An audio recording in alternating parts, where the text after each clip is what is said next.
welcome to this book launch of Solon Simmons' recent book, Narrating Peace, How to Tell a Complex Story. I'm Daniel Rothbard, professor here at the Carter School, and if I may say a moment of silly vanity, I'm starting a new fashion statement here.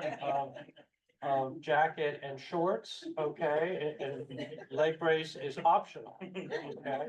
Definitely not preferred, I can say from experience, but we're here. Obviously, this is such a great event at so many levels. I anticipated a great event to celebrate Solon's book, but it is wonderful for me to see people who I haven't seen literally in years at this event. And we need a party, obviously. We definitely need a party. So let me just say a few words very briefly, because you're all here to hear from the author. So this book is really fascinating. It's a deep dive into story world. And you know about stories, and what Solon has done is so creative. He's taken stories that are familiar in public spaces, like from Hollywood and also from literature and many others. And he creates the story structure, which is used basically as a platform for understanding other stories. In particular, I was particularly struck by tragedy stories. Tragedy is a journey, actually, through the different phases of tragedy. So you know about this. One of the stories that he mentions is Apocalypse Now. Anyone ever see Apocalypse Now? Well, a few people. It's an amazing journey through different layers of, it's beyond tragedy, it's catastrophe, it's injustice, it's inhumanity, and so on. But let me just preface by saying this book is not about stories about the world. This book is about the world. Stories are the real world. In fact, the phrase I prefer is storied world, because at so many levels, the world is its journey through different stories. It's obvious with identity-based conflict. Identities are all about stories, and conflict dynamics are about the evolution of stories. We live through story, we struggle through, the stories become the point of contestation at so many levels. And this has everything to do with conflict and conflict resolution. You think of very important primary categories in our field: basic human needs. Basic human needs at the human level is about people struggling, the journey through different layers, different levels of tragedy, and overcoming that tragedy. It's a vision to overcoming the deprivation, relative deprivation also. Structural violence, I could imagine as layers of stories about structural injustice that people go through and struggle. And ultimately, what Solon is doing is creating the conditions for a peace story, which is to say, creating the conditions for peace. They are inseparable. And in this book, he does a masterful job of linking the peace stories with justice stories, and showing that sometimes tension, but also harmony. So I think you should all go out, run out and get this book. It is riveting, creative, powerful, and a must read for anyone who's interested in narrative, or I should say anyone who's interested in conflict and conflict resolution. So it's a pleasure to introduce Professor Solon Simmons here. Please join me in welcoming. Thanks so much, Dan, for the kind introduction. And I'm so happy to see everybody here, right? This is what we need to be doing. It's like the pandemic is having its lingering effect, and I can't remember doing something like this since then. So really, thank you so much for coming. And I hope it adds value to your own lives too, because we know this is what we're supposed to be doing more and more, right? So thank you for coming. Yeah, I'm very excited about this particular book. I've written a number of books. but all of them in some sense are a residue of my earlier experience as an academic and intellectual. This one is very much of the Carter School. This one is something that was born here in this room, frankly, with a number of the students who are still in this room, and with a 625 project, thinking about how we could engage conflict effectively and what we would do to narrate in more powerful ways. And I want to say, Jay Moon in the room. Jay Moon is in the room. I want to say, Jay Moon might be one of the people who is most influential, because as I was writing a couple of my books and we were hanging out and talking, he's a PhD student of mine, and we were talking about the kind of stories that I was telling in my own work, number of books that I had written. And he said, "Oh, you're always, yeah, all you academics have all your tragedies, but where's the hope, you know? And where are those stories where you can actually move things forward?" And I thought, dang, that's hard. That hurts. You know what I mean? I have always been looking at the downside, the things that don't work. And in particular, you're going to see, I think tragedy is actually still a way in, and we're going to see why. But what I was telling were mainly satirical story struggles, meaning stories where the bad guy wins or the villain wins, and why we need to be upset about it and do something. So I'm going to talk about formally how this works. I'm going to start with a little bit about narrative side of it, and then we're going to get more into the sort of conflict resolution and peace side of it. But I want you to see how we're thinking about narrative. And the other thing I have to call out, I mean, so many of you, by the way, you are mentioned in the book, and I'm going to be selling copies for $40. I'm sorry they're so expensive, but they are, and it's at a discount. But a number of you are mentioned in the book. So if you've been a student of mine and you've been talking about this, I tried to get you in there. But of course, I have to call out Audrey Williams, who's the TNT Lab manager. I mean, a full partner in what we're doing here today. We just did an interview together in Scotland, and it was really excited about the lab. So the lab is moving forward, and this is just one product that represents one point of view. There are many different ways to do narrative at the Carter School. This is just one way that I'm doing it, and it came out of a specific moment. So, okay, so anyway, this is our lab, the Narrative Lab Transformation Lab website. We call it TNT Lab, and the idea was meant to be explosive. Obviously, you know, the story is explosive and transformative, but of course, there's also a really interesting history of the relationship of TNT and peace, which of course, Alfred Nobel was the developer of TNT and then produced the Nobel Peace Prize. So there's this interesting tension, and tension is going to be critical to everything that I talk about here, because tension is how you tell a good story. You need that to tell a good story. So you can come here. We've got a lot of great resources on the website. We've tried to make it what we call a para-curriculum, meaning alongside the curriculum. What do I mean by that? I only have so much time to teach, and increasingly less. You know, we have others of you who can teach in the area, and we welcome you to step up and do it, but there's only so much time in the classroom.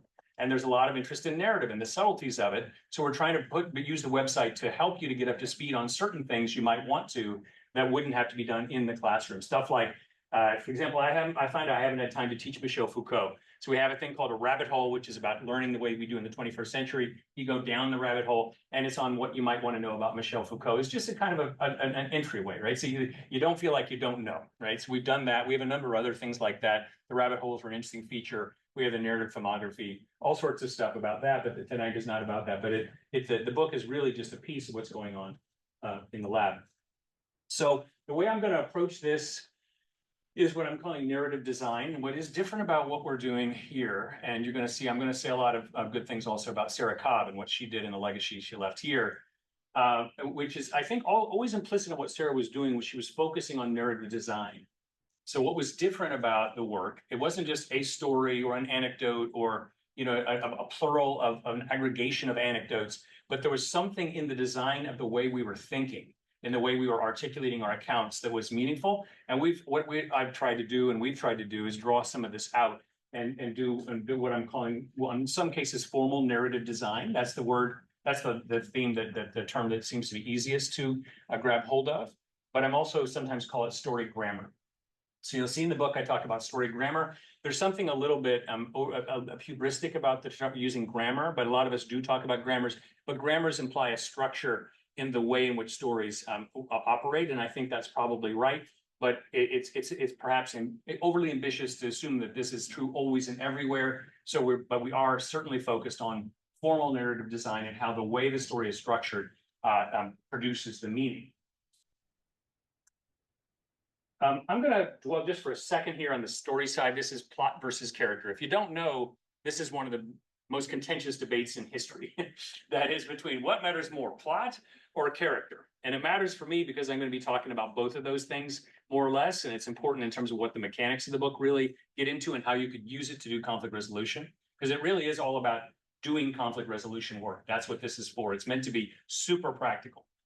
So Aristotle famously said in his Poetics, hence the plot is the imitation of the action. For by plot, I here mean the arrangement of the incidents. The plot then is the first principle and as it were, the soul of a tragedy. And it means basically the story. Character holds the second place. Plot first, character second. So that's a sort of standard Aristotelian view. And I'm not going to read the whole E.M. Forster quote, but basically E.M. Forster was a famous novelist, Howard's End and Passage to India and other things. He also wrote a really interesting nonfiction book called Aspects of the Novel. And that's, by the way, one interesting thing about what we do and what is different than what was done before. We go deep into the craft side of things. We look at Hollywood screenwriting. We look at the way novels are written. We look at the way dramas are structured, and we try to learn from the people who have the best scholars in those areas to try to make sure we're working that into our social science. So that's novel, and we haven't found anywhere else in the world where people are doing that in the same way. But anyway, E.M. Forster is one of the examples of people that you want to read as part of the para curriculum, mainly because they probably can't teach it in a class. But basically, he argues instead, no, character matters. And you actually know this guy and what he argued because you've heard of a flat character versus a round character. And this is where he introduces that. So the idea of a round character, which is a lovely way of talking about complexity, you know, that you introduce that three-dimensionality as opposed to the two-dimensionality. We use that metaphor all the time. But in some ways, people argue that character is more important. But really, I think that if you look at the way these things work, you can't separate these things out in any simple way. And character is the development of character is the revelation of the action of the story. So what are the big lessons of the book? So there are, I try to keep it simple. This is one of those that isn't written in a way that's meant to be very difficult to read. And so I'm hoping that that's true, although I'm often told that I can't write that way. It's still a little obscure, but we'll see. I'm hoping that that is fairly straightforward. One of the theoretical arguments is what I call the Fry-White hypothesis. This is probably the big idea of the book. And that the Fry-White hypothesis is my coinage. I came up with this term, but what it refers to is the synthesis of two thinkers, Northrop Frye and Hayden White. One, a literary critic, a famous literary critic from the 1950s. In fact, probably maybe the premier critic from the 1950s. And he wrote a book called Anatomy of Criticism until the 1970s, was a very profound and important book. And then Hayden White, who's a historian for the early 1970s, is his work, as we may know. And what he argued is that these same basic plots, these four plots that Northrop Frye identified, also play out in the work of historians. Think about it in your own work. When you choose your research question, your values enter in, as Max Weber argued. So when your values enter in, now you're telling a story. What kind of story is it? And they argue there are four basic plots, and these are the four that I'm going to be talking about today. And Hayden White does it for historians. He looked at 19th century historians and said, each one of those major historians, Michelet, Tocqueville, and others, they used one of the four basic plots. And so you can understand their work in that sense. So what I'm going to argue is that any moral judgment that we have, and this is where it speaks deeply, this is why it's nice to have Dan introduce, because this is really also an argument in moral philosophy. This is an argument about what is the source of moral judgment?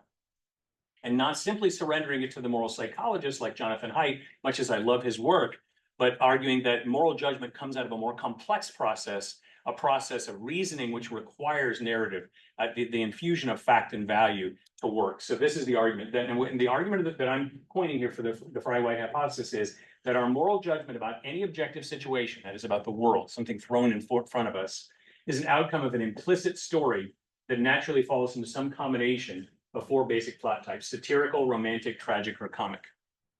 Those are the four.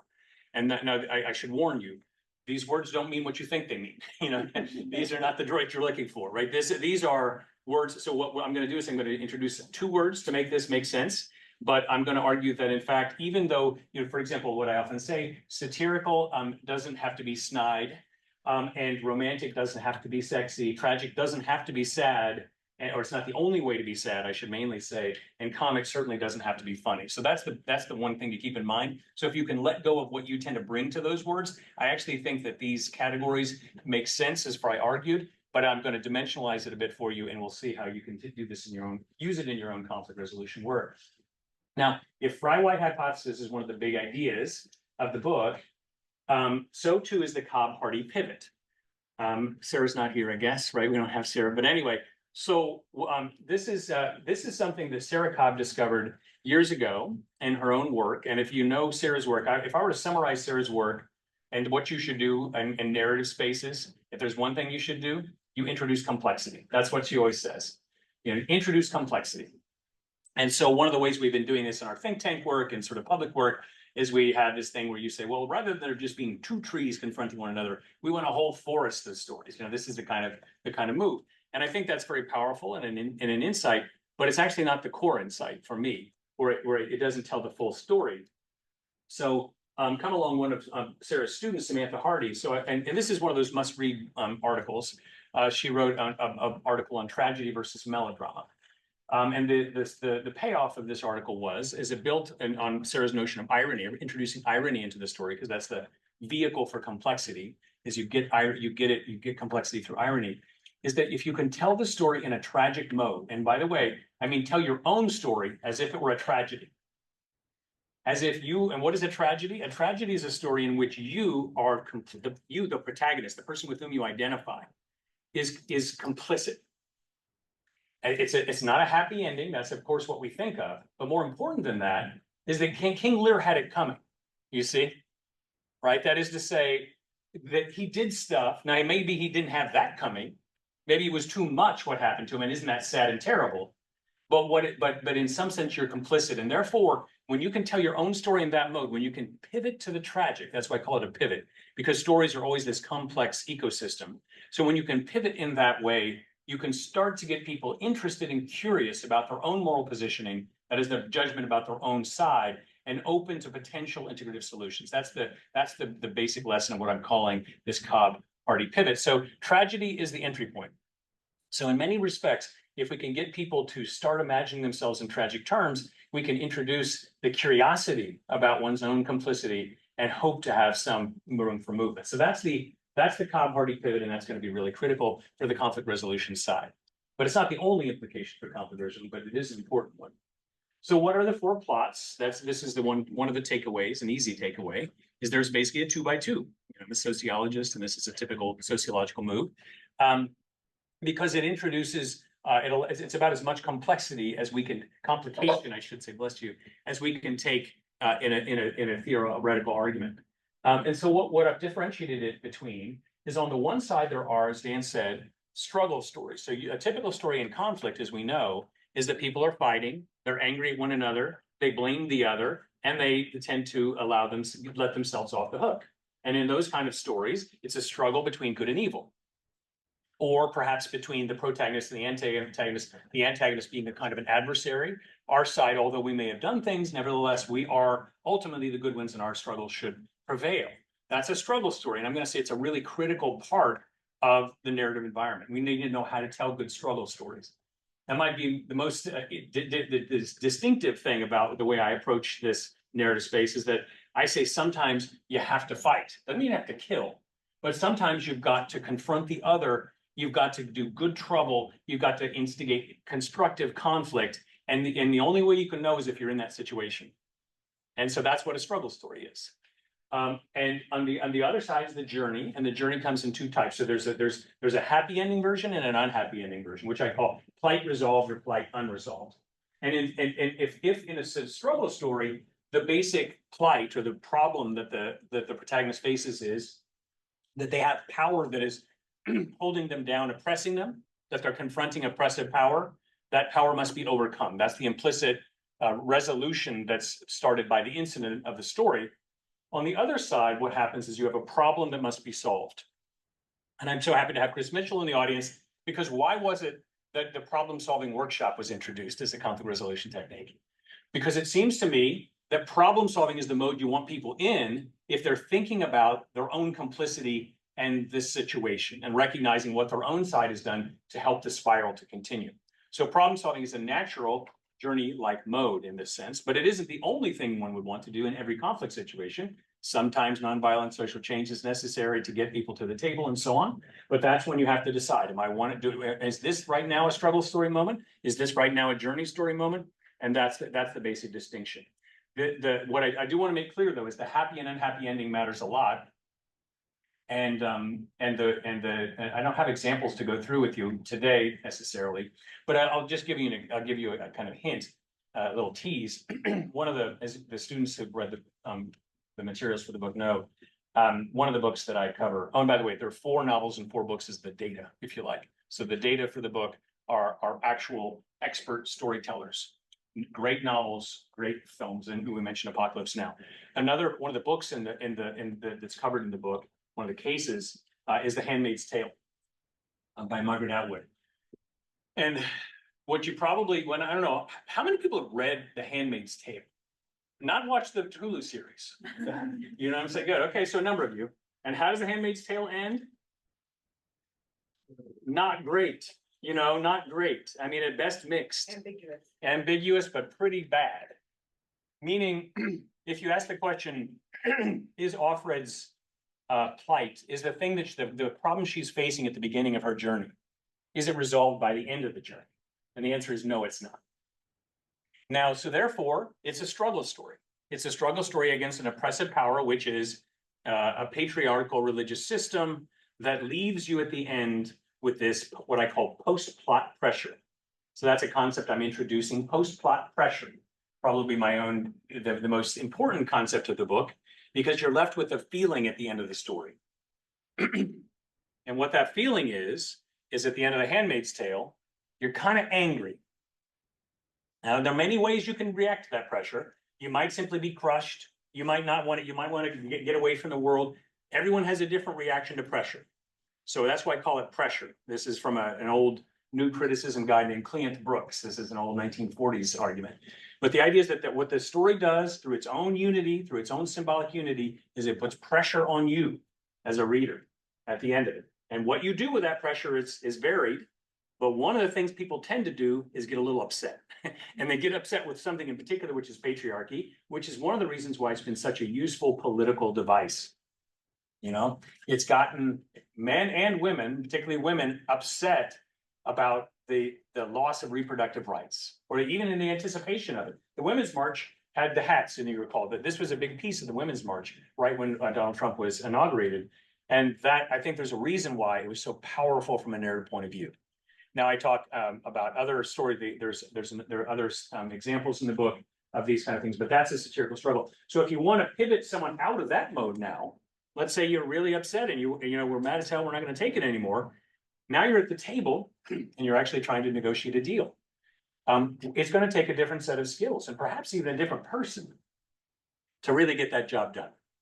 And so that's when you've got to think about, well, now maybe we're in a journey mode. And so anyway, these are the 4 types. and I try to make an argument about how they work. And remember, these come directly from the Fry-White hypothesis. So this is something I've been playing around with lately. It's not in the book, but it's a metaphor I've found to be really useful. So, and this is about the relationship between what I call symbol and plot. Now, remember what I talked about plot and character?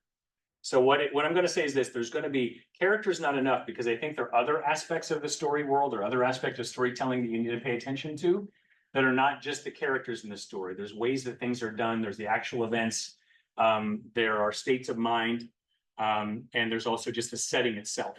Those things are also really important, and they are the flavor of the story. So I'm going to call all that symbol. And there's a reason I do that.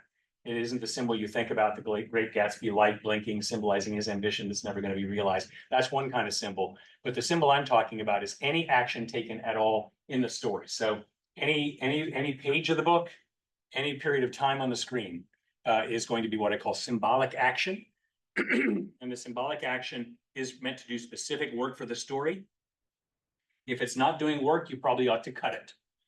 You see, I mean, that's why stories don't last for 5 and 12 hours, whatever. There's most of it is cut unless that scene is doing specific symbolic work for you and moving your story forward. And so what the metaphor is, that symbol is the cloth, so imagine cloth, and then you soak it in the dye. The dye is the plot and the post-plot pressure that's given by the plot. So if satirical struggle makes you angry, if satirical struggle is the best example, and every political attack ad is a satirical struggle usually. They did this, and now we're in this terrible situation. You know, what are you going to do? Vote. You know, what does Obama say? Don't boo, vote. You know what I mean? What is that? Because what he's doing is he's telling you a satirical struggle story. You have post-plot pressure, you boo, don't boo, vote, right? Because what he wants you to do is go do something. That's a satirical struggle. That's what it's meant to do. A comic journey on the exact opposite side is something we really distrust, because imperfect people confront impossible circumstances and everything works out in the end. That's not how the world works, right? But there's a lot of stories that are like that. And we do like those stories very much. We just distrust them because it's too hopeful. It's too Pollyannish. But that comedy, that comic structure is, in fact, what I'm going to argue is what we're all doing in this room. We're trying to arrive at that. And most of the great religious traditions, in fact, have this comic structure. See if I can have that comic structure. That is imperfect people confronting situations, perhaps they're, and take Christianity, their own sin, it's their own fault, right? They're in the situation. They have no reason to believe it ought to work out in the end.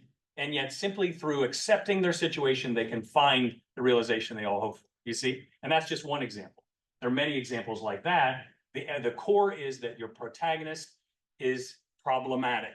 Your protagonist is culpable, did stuff wrong, and is involved in therefore making it right by looking at themselves. So symbol is the cloth, plot is the die. That's the metaphor I'm using. I don't know if that's going to fully sink in today, just so you know. You might have to read the book for that to fully sink in what I'm talking about here. But I've got some of those undergrad students have seen the full version, and you can, and I think it's actually a nice method. So anyway, so here's the symbol stuff. So what I argue, this is the easiest way to get into what I mean by the various kinds of symbols that happen in the story, are that you've got, just take the journalistic terms, who, what, where, when, how, and why. That those terms, we all know that. You can't write a story without thinking about that aspect of human experience. Well, it turns out that from a dramaturgical point of view, there's a book called The Grammar of Motives that lays this out and has a whole philosophy based on it. And I borrow those categories of act, agent, agency, scene, and purpose, which I don't think, those aren't my favorite words to use after the fact, because they don't trigger in the student what I ultimately want. But basically what I'm talking about is those journalistic things. So what you can do in the story, this is what you can do as a craft person when you're writing your novel, or when you're putting together your speech, or when you're advising the politician who's going to go do something in public, which we've done some of this in Colombia, for example, and had an effect on the rebels and what they actually said to the commission, and how was it received? Makes a difference. You can advise people on these things. And so what can you do? You can say, you can take, so what is done is really the specific events that happen in your story, the things that happened. Who I tend to refer to particular types of it. So you can think of caricature or role, but any kind of caricature will do. It could be a police officer. It could be a Myers-Briggs personality type, but it's some kind of stylized version, a flat character, if you will, that is represented. In The Handmaid's Tale, for example, the example I use is the doctor. If you know the scene with the doctor, very creepy, nasty scene. And the power of that scene comes from the fact that the doctor's behaving exactly the way doctors are not supposed to behave. And so that adds a lot of energy to the scene. I'm going to skip to where and when. Setting can be very powerful. And I talk about how you can push the story in one direction or another by representing the way they do things as either familiar or strange, and so too with us.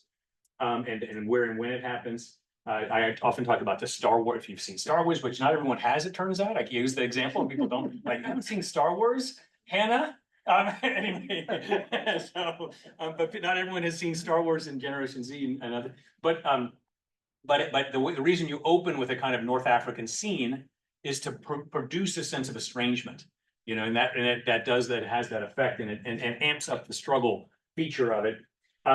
You can represent purposes, especially in novels. It's hard to do it in film because you've got to have a monologue or voiceover, but you can do it.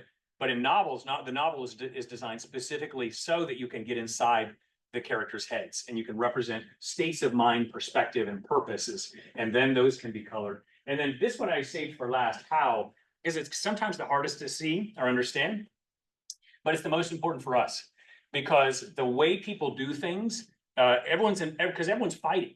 So we study conflict. People are killing each other. The question is, did you kill them? It's how did you do it? Did you use weapons of mass destruction? Did you use rape? Did you use some other unacceptable form of violence? And doing those things changes it. And so it's very important, if you want to go to war with Saddam Hussein, to find yellow cake and weapons of mass destruction, because otherwise the story doesn't fit. And that's why Colin Powell was so important for that particular escalation, because he was the person who could bring that one plot type to say, they use unacceptable, this is about we, but we can also do the they version. They used unacceptable technologies or practices. That's not the way you're supposed to do things. We've got to do something. So that, and by the way, why did it happen? It's a story. And it's incredible that it actually works, but this is true so generally. So I find in a normal undergraduate audience, this is hard to get across, but for a conflict audience, it makes perfect sense because it's one of the most important things that we notice them. It's not what they're doing or who's doing it, but in fact, how they're conducting a war that's so unacceptable. Now, this is hard. It might be a little bit mind-numbing to just look at, but one of the big payoffs of the book is this flow chart. There are 2 flow charts in the book. And what the flow charts were designed was to take the entire way of thinking about these 4 basic plot types and talk about things that have to happen in stories that would help you, that you can notice, you can push the story in one direction or another. It's mainly about the struggle versus journey. It's not so much the happy ending versus sad ending, which I assume we all know, but there's more to be said about that that doesn't appear in this book. But there's a really interesting question of what I call them the plot conditions. And you have 1, 2, 3, 4, 5 plot conditions. So there's the first thing you have to do is identify the protagonist and the antagonist. You need a protagonist and antagonist in a story, and you need conflict. Those are 2 of the things you need. And you need harm done to the protagonist so that you know what if that's the dramatic question, you need to know what the dramatic answer would be so we know where we're going and if it happened or didn't happen. So the initial conditions are very complex. It can be difficult, and I've done a lot of this work. It can be difficult to know in some stories who's the protagonist. What you know in conflict stories, though, almost always it's easy because you talk to the person and I'm the protagonist. You know, we are, our side is, and they are not. So the us-them thing is easy usually, but sometimes not. In a movie, especially a good movie, it can be very hard to know exactly, or in a novel, for example, or in a play, because that they might be wanting to work with that ambiguity of who really is the protagonist and the antagonist. For example, if you've seen the movie When Harry Met Sally, who's the protagonist in that, right? Turns out probably both of them are. They occupy what is called an actant position, not an actor position. It's not about the actor themselves. It's an actant from this guy named Remus. And so it's a position in the story structure. So that's one way to think about it. So in some sense, one might be the protagonist, one might be the antagonist in a given moment. So this is it's not as easy as it sounds. It is for our work, because we're not analysts of fiction. We're analysts of nonfiction. But in the fictional space, it can be hard. And sometimes that matters for the data we would analyze, the discursive data you would analyze. So effectively what this does, and I don't think I'll go through it entirely because when I see it in a setting like this, it makes me tired, but it's not that bad. So what you do is you ask questions about the specific story you've read. For example, okay, so let's say, who's the protagonist of Star Wars, for example?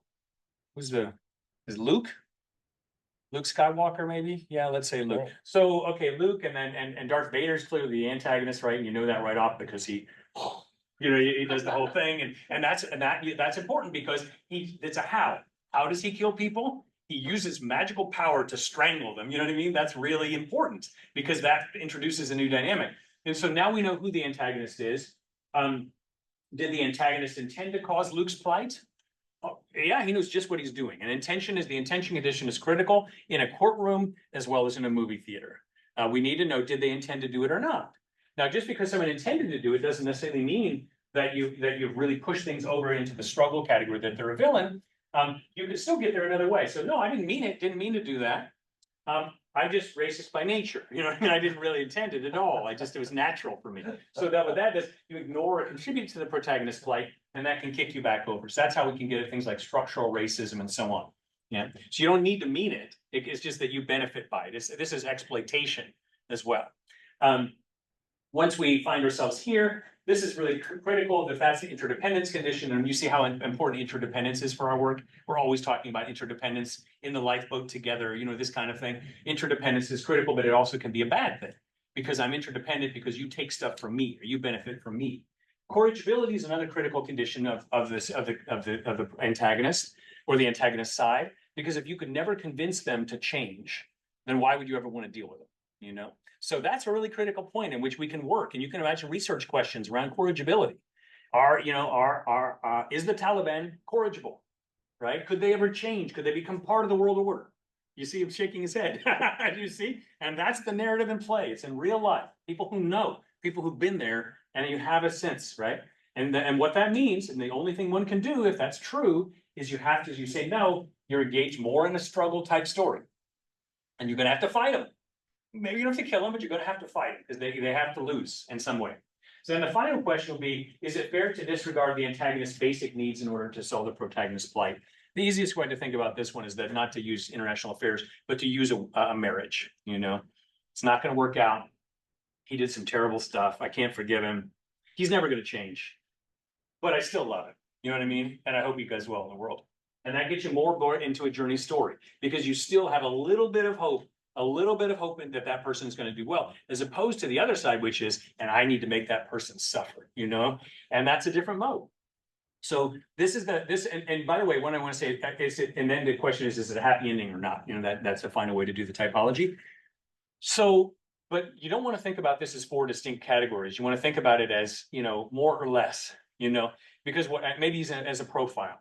That a story has a lot of complexity in it with respect to these elements. And at the end, the die that I'm talking about is a kind of a mood. It's a feeling at the end of the story. And so you can play with that in various subtle ways to produce an effect that you want as a novelist, as a filmmaker, but also as a speechwriter or as an interlocutor or as a person developing a research question and a discussion section of your article. Yeah, because you're doing all that narrative work. And we've applied this to abstracts from American Political Science Review and other places, and you see this kind of work happening all the time. But anyway, so that's the basic way to. This is talking about the antagonist. It turns out you can also look at the protagonist and ask questions about, and you can do things like blaming the victim and other kinds of things that can be done in stories. But if you imagine all the things that can be done in stories, it's a lot. But the idea is to try to simplify it at least this much and allow you to have a very straightforward, flow chart that would allow you to move through stories and at least diagnose what you're seeing in them. Good, we're near the end. We're near the end so we can actually start talking. So I just pulled USIP's curve of conflict model, which I don't know, does anyone know, was this a product of the Carter School in any way? I don't know who did it, but it wouldn't surprise me if this is one of our grads who did this. But I put it up here to be critical of it. And not to say it's bad, but it's actually one story. So what you have here is you can't read it. It says prevention. So stories, beginning, middle, and end. That's Aristotle too. He's the one who introduces that. Poetics was a critical book. You need to read the Poetics. I'll never teach it, but you should read it in the paracurriculum. Prevention, crisis management, peace building. That's the way the story goes. Beginning is prevention, the middle is crisis management, and the end is peace building. That's the model that you see there. And I think a lot of us think in this way. What it doesn't do is it doesn't get into Kreisberg's constructive conflict. It doesn't get into the notion of good trouble. It doesn't get into critical theory and nonviolent social change. Because what you're always doing, well, if you're in this stage of the curve, you're doing routine diplomacy, preventive diplomacy, crisis diplomacy. It's all diplomacy. You know, where is organizing on the street and getting outraged and writing angry stories and and shaming people if you need to and stuff like that? Where is that? It's not there. So what I'm going to argue is that this is in fact a perfectly reasonable way to do things. If you know that everyone is complicit and you're trying to move always and at all times toward some kind of outcome of reconciliation, but I don't think this is the most important. How to say? I think it covers over critical things that have been going on in the field at least since I arrived in it, and it doesn't allow us to engage the justice conversation in a meaningful way. And so one of the reasons why I think that the argument for justice has been so powerful and in some senses obscuring of the very mission of the school. But what I mean by that is that we sometimes I forget, well, why am I in a peace and conflict resolution school if what I'm doing is this? But I think the reason why we've gone so hard under the justice side is because this model necessarily obscures at least half of the story. That's what I'm going to argue. And so what is it that I propose instead? This is a simplification, but I don't think it's a terrible one. So think of the curve of conflict. And if you're at this point of a conflict escalation, especially if you're a person who is in asymmetric conflict and you feel that you're being oppressed, and we don't have to think too hard about cases where people feel oppressed, what should you be doing? Should you be talking about peace, conflict resolution, and engaged in all sorts of moral complexity and making sure the other is represented in these ways that make them human and so on. Well, of course, on some level. But what you should also be doing is cultivating and developing your struggle stories. Why? So that you can escalate the conflict to a point where there can be recognition of what is happening and hopefully a movement forward. And I want to say, I haven't mentioned this yet. I see this book, and I framed this recently to some of you as a third in a sequence of books. And the first book is Adam Curl's. So if his book is called Making Peace, it's 1971. And in that book, he argues that you've got to sometimes escalate the problem in asymmetric conflicts so that you can get to a place where you've transformed the power dynamics so that you can have a productive conversation. The next book is Building Peace by John Paul Lederach.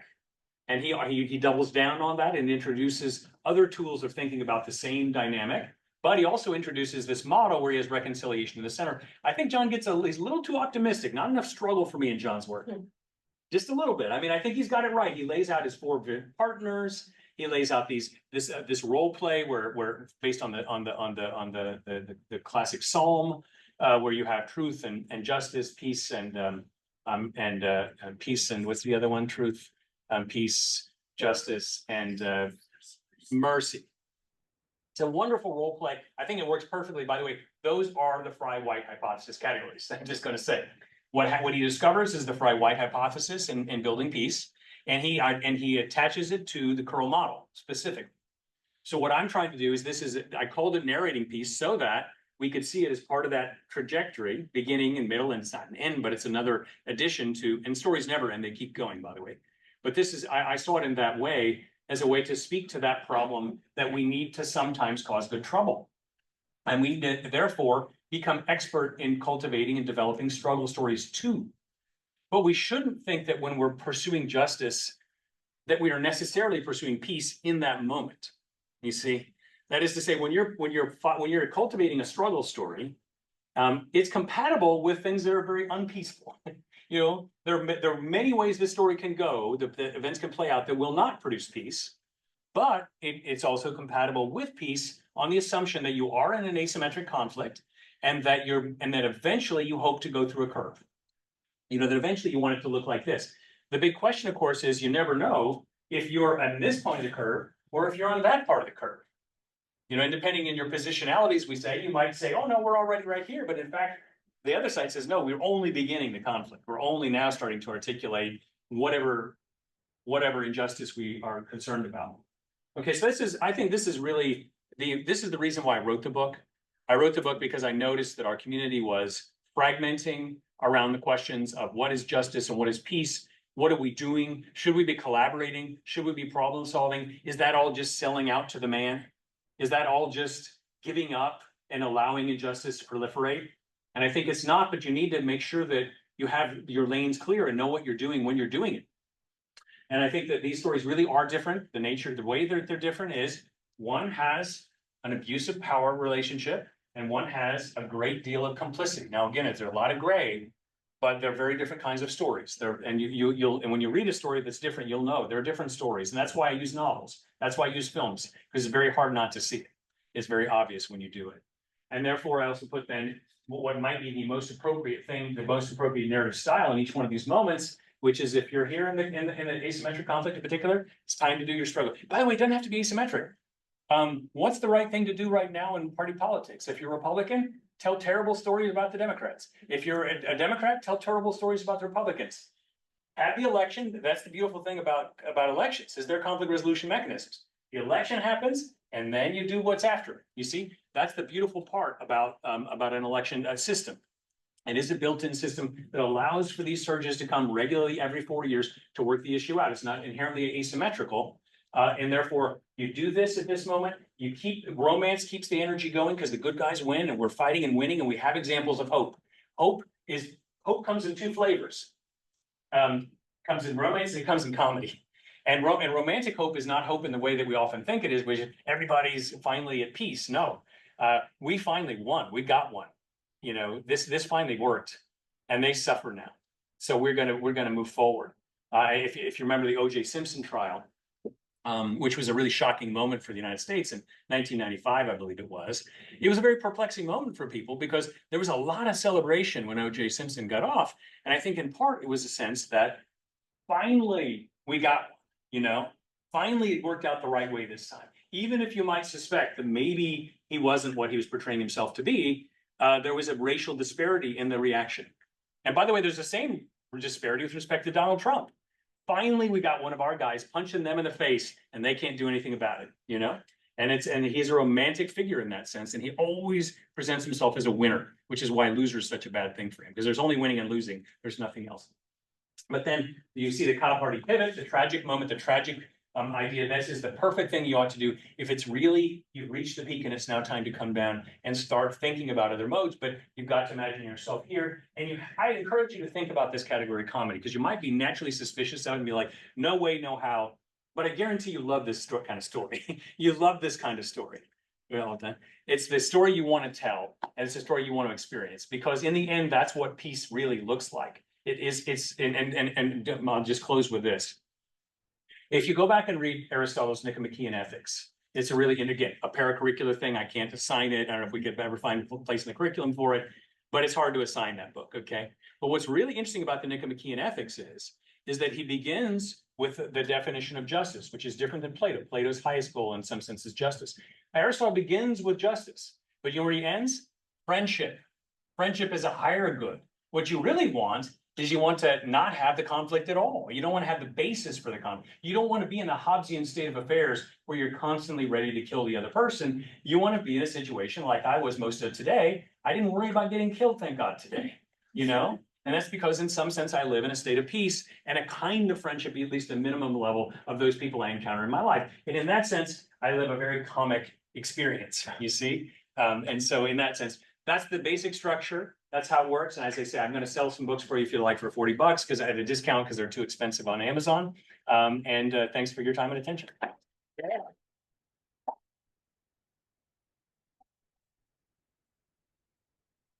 Right. Really powerful. You're ready to entertain? Yeah. Why don't you pick? Okay, sure. Yeah, let's go. Anyone, what do you want to talk about? So the USI peace line that you showed, where you said it didn't talk about, for example, what was it, protests and uprisings and shaming the other, so to speak. Yeah. What would you say to those that make the argument that, for example, like Occupy Wall Street? Sure. Some say that entire protest did nothing. So what would you say to that kind of argument?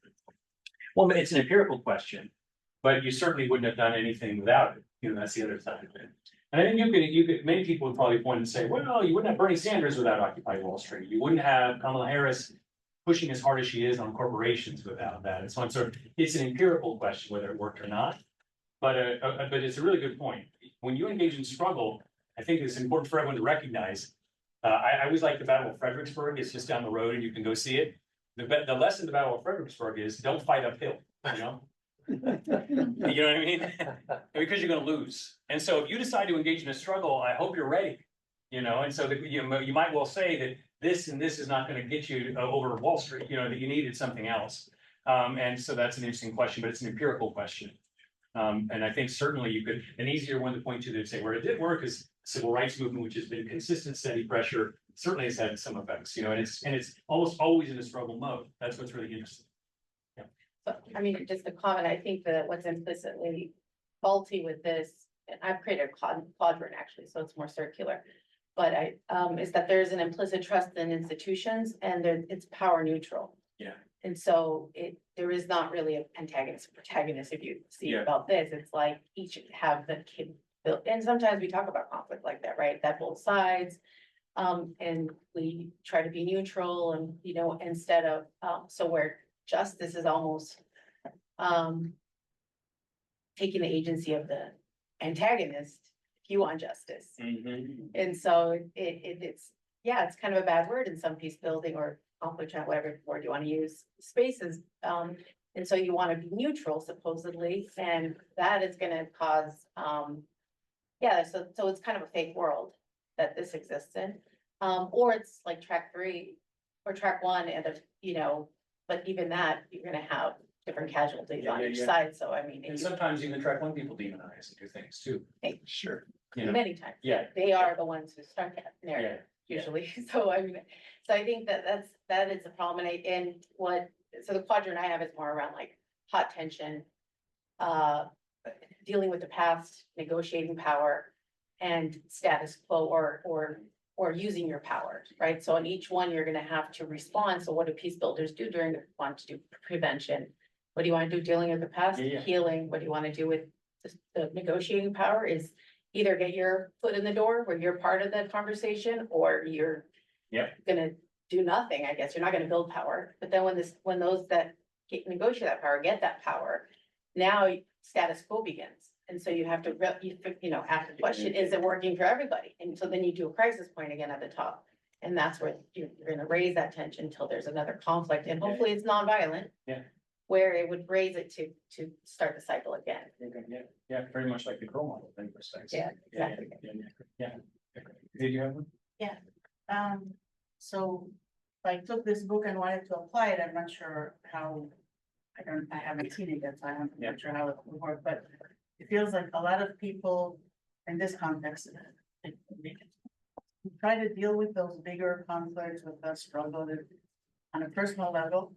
They want to immediately already be on the other side of the hill, friendship, and avoid all that struggle, like they can handle the confrontation part. Meaning, I want to solve problems in the world, but on a personal level, I'm a conflict avoider and I can't even.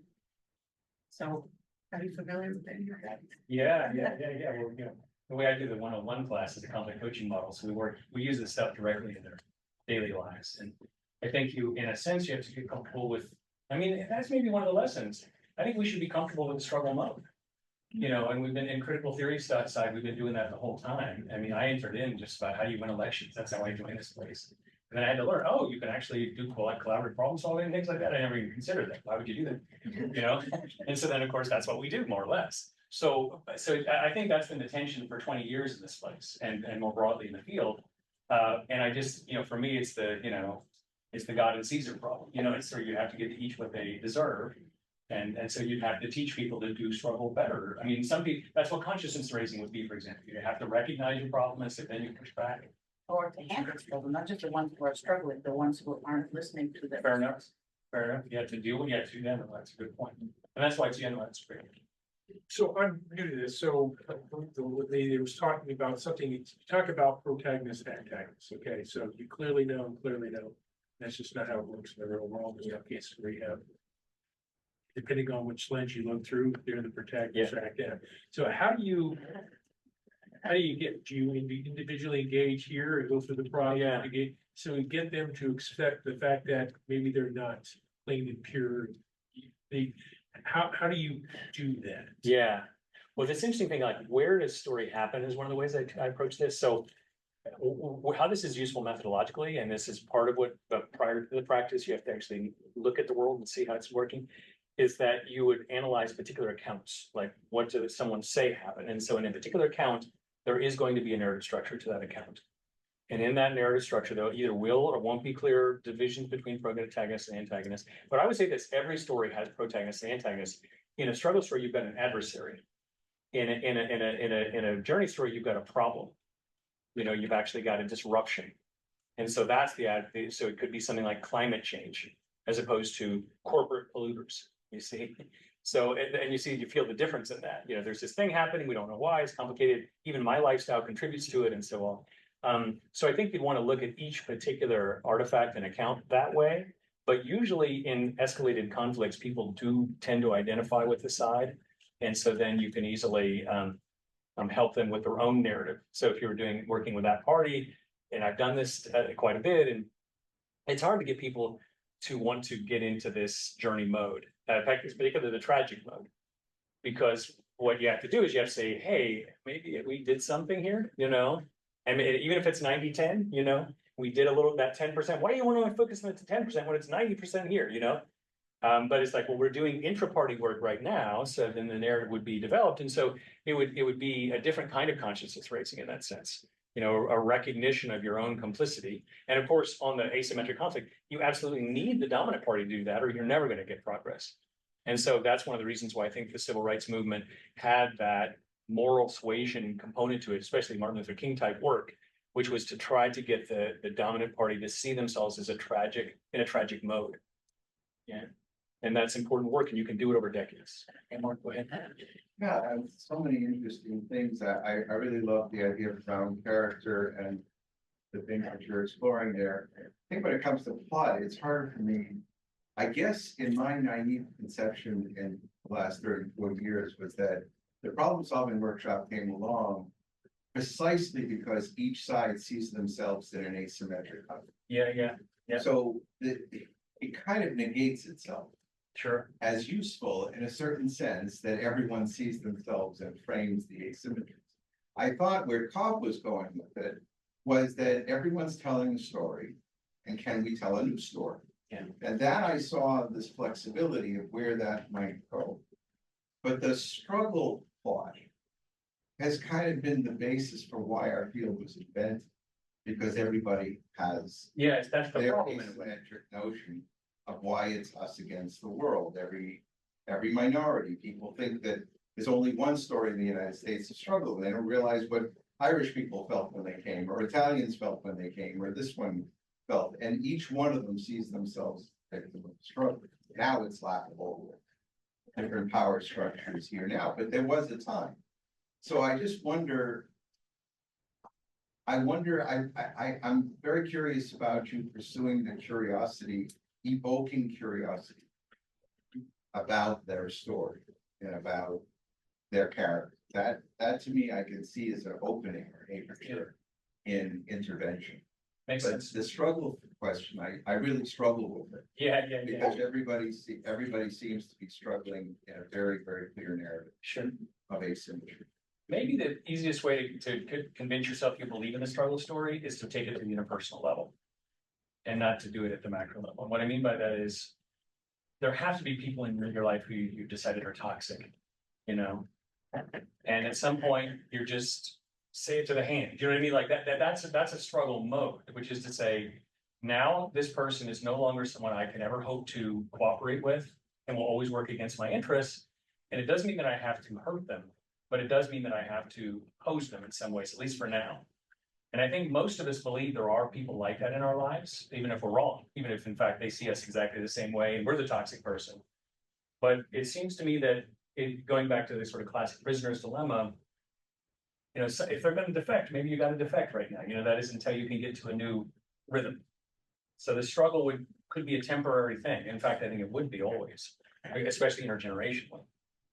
So I don't know if that's convincing, but I think that the power and the need for the struggle story is what's been dividing the field, frankly, is a sense that we've been ignoring it. Mm-hmm. And so I feel like it's important to give it its due and to recognize what it is and when it would be useful and when not. And also not to say, well, calling that kind of struggle peace is not quite right yet, unless you tell a story like that one where it's peace only if it produces a curve of the kind you're saying. But if it's about winning and making them suffer, then it isn't good for them. Oh. Yeah, I'm very looking forward for your book, especially as Palestinian and dealing now with the very dark moment that we have. And for me, I was struggling to bring a struggle story to the field and recognize it as part of the peace building. And now you are like maybe somehow through this strategy, you are giving legitimacy maybe for the struggle stories of my people to be recognized in a way, but it's where we are going. But there is a concern for me, especially during this time, how much this model will work when the two people are in the room. Like I think probably in certain time, this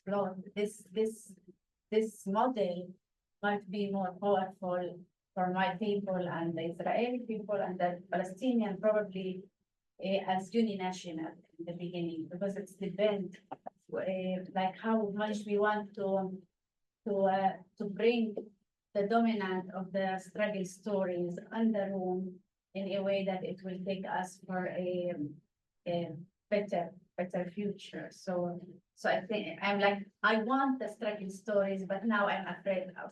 Well, you should be afraid. That's the TNT. About them. That's the, yeah. Yeah, I want them and I want the justice, the narration, but I'm afraid how much I want to bring them into the room in this time, you know?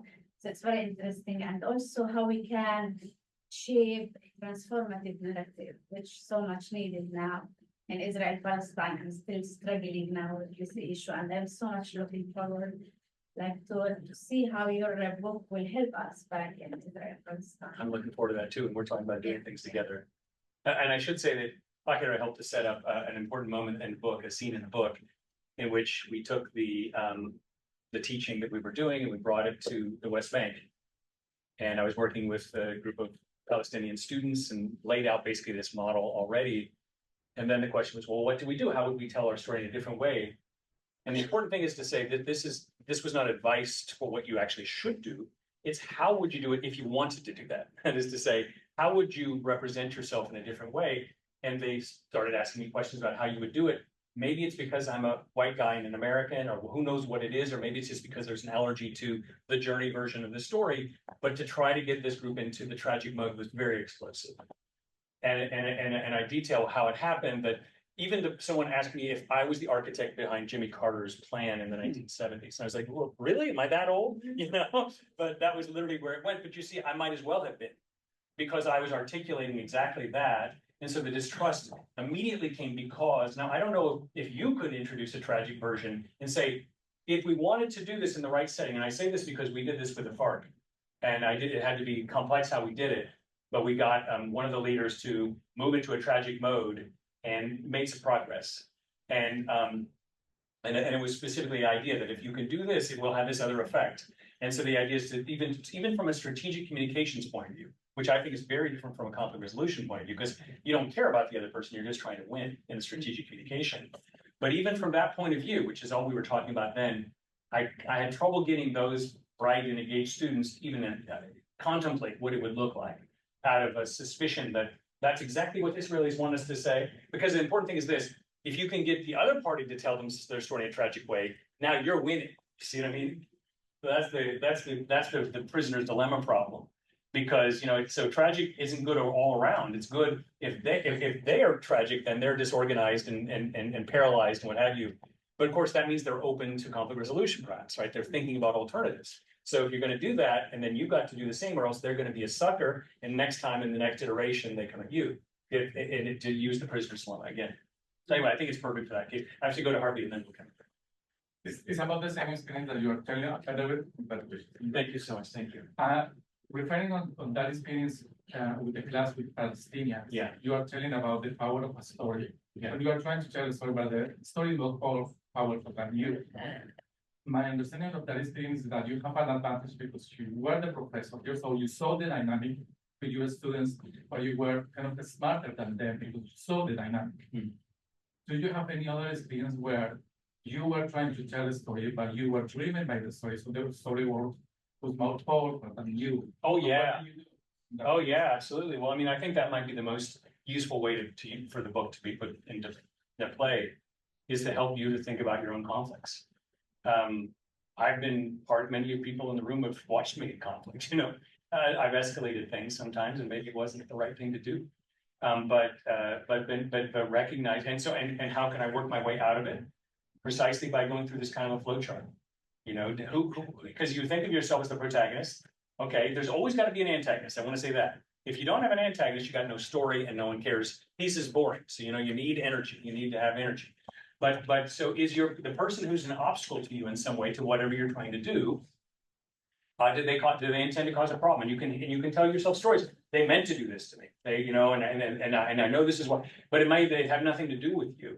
And then of course the corrigibility question is critical. Could this person ever change?